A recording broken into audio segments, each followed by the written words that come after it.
The ant philosophy. Let me give it to you. It's very brief. Number one, ants never quit. Good philosophy. If they're headed somewhere, you try to stop them, they'll look for another way. They'll climb over, they'll climb under, they'll climb around. They keep looking for another way. What a neat philosophy. Never quit looking for a way to get where you're supposed to go. Number two, ants think winter all summer. That's an important philosophy. You can't be so naive as to think summer all summer.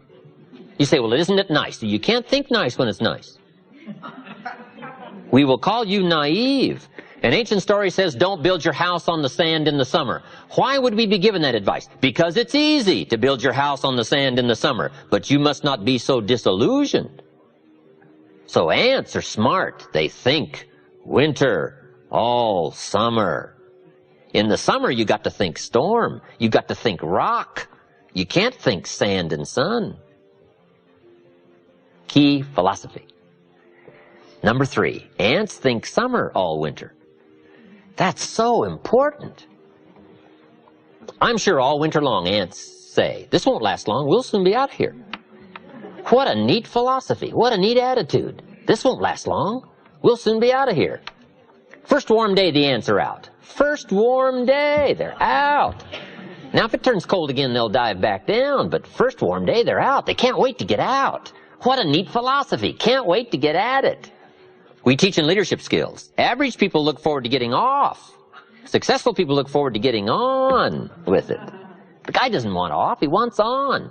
And that's what starts to transform his life, into the doing, into the activity. Now here's the last of the ant philosophy. How much will an ant gather during the summer to prepare for the winter? Answer, all he possibly can.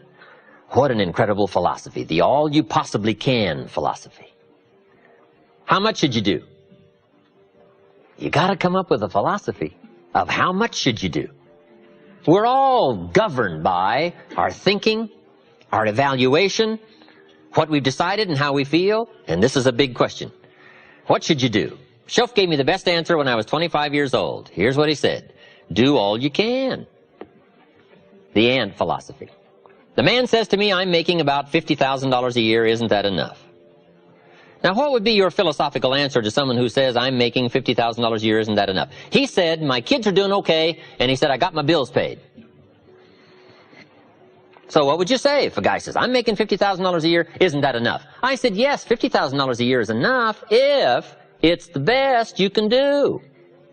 We don't call enough an amount. We only call enough your best. Now, it isn't the difference between 50,000 and $500,000 that's important. What's important is the full extent of your reach. That's what's important.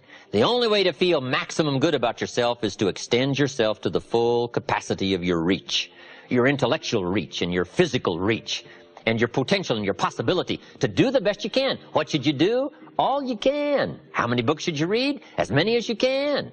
How many skills should you learn? As many skills as you can. How many people should you touch? As many as you can. What all should you engage in? As many things as you can. Why not go to the max? I've got a good question for you. How tall will a tree grow? As tall as it can. Did you ever hear of a tree growing half as high as it could? No. Trees don't grow half. They grow all.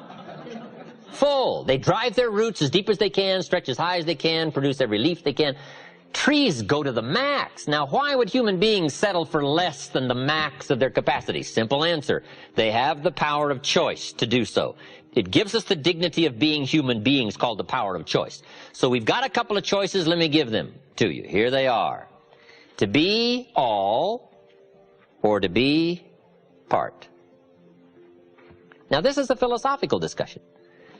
You can choose to be less than you were designed to be, or you can choose to be all you were designed to be. I'm merely suggesting that you ponder what the all might do for your life in the next 1 year, 3 years, 5 years. If you refined your philosophy of activity and went for it all.